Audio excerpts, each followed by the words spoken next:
용용이의 경제학 교실. 안녕하세요. 용용입니다.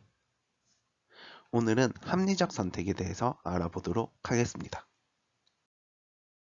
고등학교 통합사회 내용에서 경제 파트는 매우 짧게 나와 있습니다.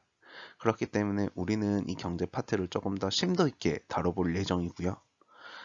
그리고 저번 시간에는 우리가 자본주의의 전개 과정에 대해서 알아보았습니다. 그래서 자본주의의 의미가 무엇인지, 자본주의의 특징은 무엇인지, 자본주의가 역사적으로 어떻게 발전해 왔는지, 그리고 그 변화하는 과정에서 어떤 역사적 사건이 있었는지, 그리고 그 변화하는 시기를 대표하는 경제학자가 어떤 분들이 있었는지에 대해서 알아봤고요.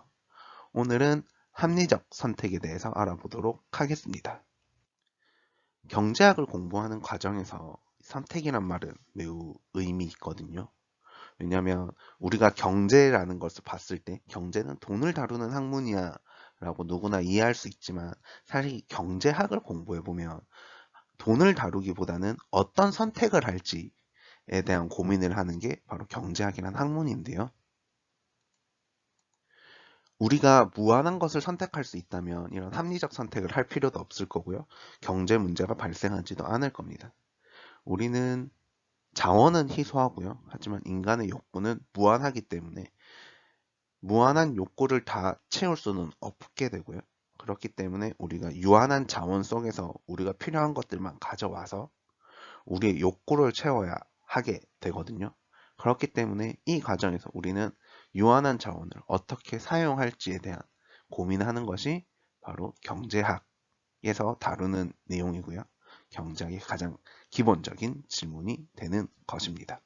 그래서 오늘은 경제학에서 가장 중요한 이야기인 선택에 대한 합리적 선택에 대해서 알아보도록 하겠습니다. 우선 이 단어는 우리가 중학교에서 경제를 다룰 때 사회 과정에 있는 경제 내용을 다룰 때 했던 이야기이기 때문에 뭐 그렇게 어려운 내용은 아닐 거고요. 다만 우리가 한 번 더 알아본다라는 느낌은 있는 거고요. 그래서 경제 원칙이라 하는 것은 우리가 최소의 비용으로 최대의 편익을 얻는 과정이고 그런 얻는 것을 선택하는 것을 우리는 경제 원칙이라고 하는데요.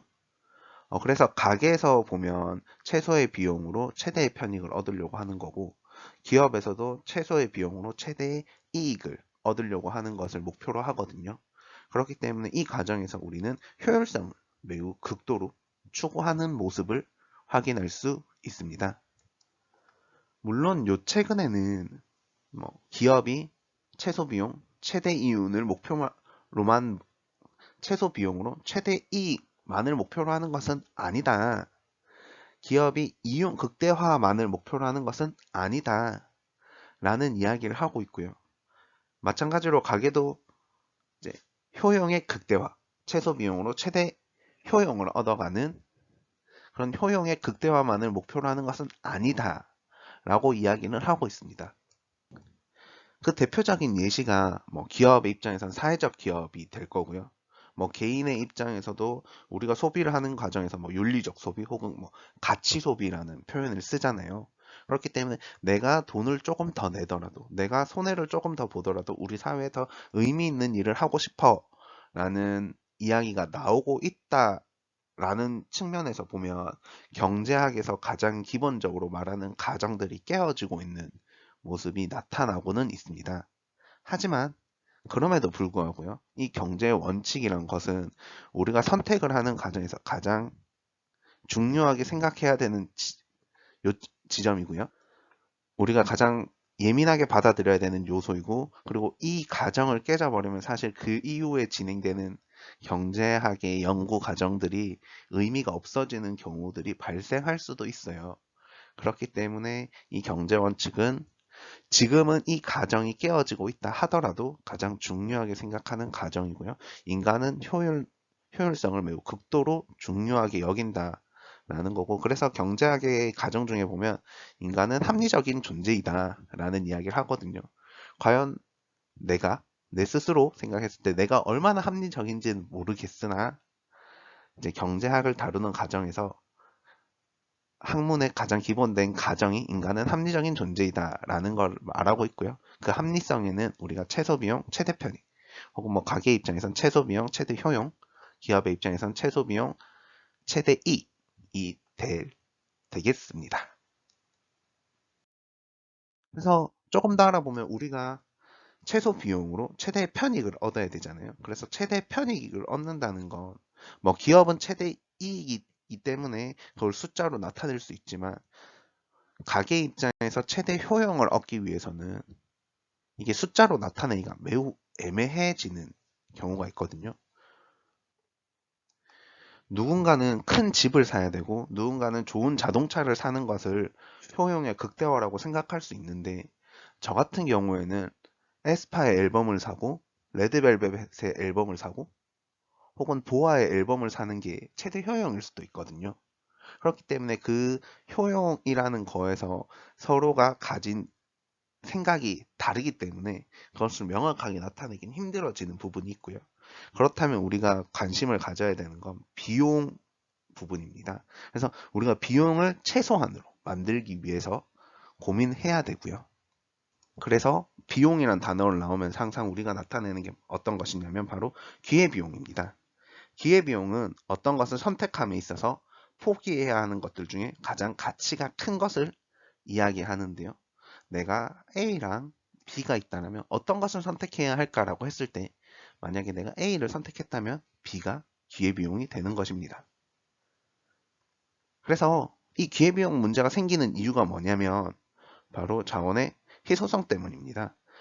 그래서 경제 문제는 희소성에 의해서 선택의 문제인 거고요. 우리는 그 선택을 하는 과정에서 합리적인 선택을 해야 되는 거고요. 그 합리적 선택을 위해서 우리는 바로 기회비용을 따져봐야 한다는 것입니다. 그리고 이 기회비용을 구성하는 요소가 두 가지가 있는데요. 하나는 명시적 비용이라고 하고요. 하나는 암묵적 비용이라고 합니다. 명시적 비용은 말 그대로 어떤 상품을 구입했을 때 이제 그 대금 같은 것들을 말하는 건데요. 그래서 내가 같은 이 돈을 주고 A를 살 수 있고 B를 살 수 있다면 명시적 비용이 A와 B에 들어가는 명백한 비용이 있잖아요. 그걸 우리는 명시적 비용이라 하고요. 암묵적 비용이라 하면 이제 눈에 보이지 않는 비용이거든요. 그래서 우리가 어떤 거를 포기했을 때 거기서 가져다 주는, 포기한 거에서 가져다 주는 나의 효용이 있을 거잖아요. 그 효용을 비용으로 변화시킨 것입니다. 그렇기 때문에 우리는 기회비용이라 함에 있어서 내가 사용하는 돈도 나의 기회비용이 되는 거고요. 내가 그 선택하지 않은 거에서 가져올 나의 행복 역시도 비용이 되는 것입니다. 그래서 기회비용이라 하는 것은 명시적 비용과 암묵적 비용을 합쳐야 되는 거고요. 이건 혹은 이제 경제적 비용이라는 말로도 나타내고 있어요. 뭐 향후에 뭐 회계를 배우시는 분들은 이 암묵적 비용을 철저하게 무시하게 됩니다. 그래서 회계 뭐 회계적 비용이라고도 표현하는데 명시적 비용까지는 회계적 비용이라고 하고요. 우리가 말하는 기회비용, 경제적 비용에는 암묵적 비용이 표시되어야 되고 암묵적 비용을 고려해서 우리가 선택을 해야 한다라고 이야기를 하고 있습니다. 더불어서 이제 우리가 고등학교 과정을 다루다 보니까 조금 더 심도 있는 이야기를 하면 뭐 제가 장표에는 나타내지 않았지만 매몰 비용이라는 게 있어요. 그래서 이게 초기 투자 비용 정도로 생각하시면 되거든요. 그래서 이미 지불하였지만 회수할 수 없는 돈들은 우리가 매몰 비용이라 하는데요. 이 매몰 비용은 말 그대로 매몰된 비용이잖아요. 그렇기 때문에 이것은 기회비용을 생각하는 과정에서 빠져야 되는 돈이거든요. 그래서 이거는 회수할 수 없는 돈이고 그렇기 때문에 우리가 선택을 하는 과정에서 이 매몰 비용을 생각하면 우리는 합리적 선택을 할 수 없다라고 이야기를 하고 있습니다.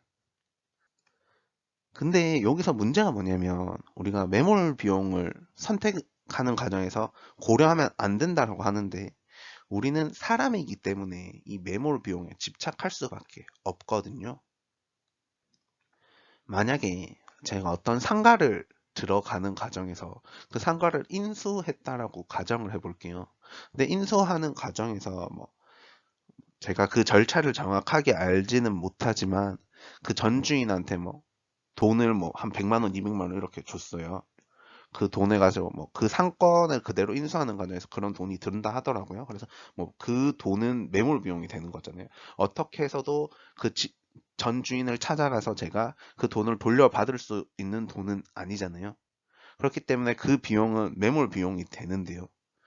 그런데 이 매몰 비용을 나는 돈을 쓴 거기 때문에 나에게서는 명시적 비용이 돼버린다라는 착각을 하는 거예요. 그렇기 때문에 그 100만 원 혹은 그 200만 원에 사람이 되게 집착하게 될 수밖에 없고요. 그렇기 때문에 우리가 기회비용을 따지면서 그 기회비용이 그 매몰 비용 때문에 기회비용이 커지게 되잖아요. 그러면 이 기회비용이 커지기 때문에 다시 합리적 선택을 하는 과정에서 우리가 잘못된 판단을 할 수도 있게 되는 것입니다. 그렇기 때문에 이 매몰 비용은 확실하게 계산이 되어야 되고요. 이 매몰 비용은 우리가 선택하는 과정에서 어쨌든 회수할 수 없기 때문에 우리가 고려해서는 안 된다라는 이야기를 드립니다. 이게 되게 합리적인 사람이면 우리가 당연히 매몰 비용은 고려하지 않아야 돼라는 걸 인지하고 이건 매몰 비용이야 라고 명확하게 이야기를 하겠지만 안타깝게도 저는 사람들이 그렇게 합리적이지 않다고 생각을 하거든요. 경제학의 기본 가정이라고 말씀드렸던 그 인간은 합리적 존재이다라는 말에 저는 조금 의문을 제기하고 있는데요. 그런 의미에서 우리는 어쩔 수 없는 사람이기 때문에 매몰 비용에 대해서 계속해서 생각을 할 수밖에 없는 거고요. 그렇기 때문에 잘못된 판단을 하는 경우가 많다라는 말씀을 드리고요. 더불어서 우리가 합리적 선택을 이야기하는 과정에서 우리가 편익, 우리의 그러니까 가게 입장에서는 효용이 되겠죠. 그 효용과 비용을 정확하게 계산하는 것이 조금 힘듭니다. 그리고 더불어서 합리적 선택을 했을 때 이게 본의 아니게 타인에게 피해를 주거나 공익을 해치는 경우가 있기도 하거든요. 그래서 이거는 합리적 선택이 한계다라고 이야기를 하고 있어요. 가령 그런 경우가 있습니다. 저는 이제 앨범을 모으는 과정에서 레드벨벳이 앨범을 내면 한 5장 정도를 사요. 왜냐하면 그 표지 모델이 멤버별로 이렇게 5개가 5명이 각각 표지 모델이 되는 경우가 있거든요. 그럼 누구를 선택해요? 우리는 선택하기가 되게 힘들잖아요. 그렇기 때문에 저는 5장 앨범을 다 사거든요. 그런데 이게 누군가 입장에서는 너 자원을 낭비하는 거 아니야? 라고 이야기를 할 수도 있어요. 저한테 있어서 그 제 레드벨벳의 앨범을 5장 사는 것은 합리적 선택이거든요. 효용을 극대화하는. 하지만 누군가의 입장에서는 그것은 자원 낭비다 라고 이야기를 할 수 있기 때문에 이것은 합리적 선택의 한계가 명확하게 드러나는 부분이다 라고 말씀드릴 수 있을 것 같습니다. 질문 있으시면 댓글로 남겨주시고요. 구독과 좋아요는 필수입니다.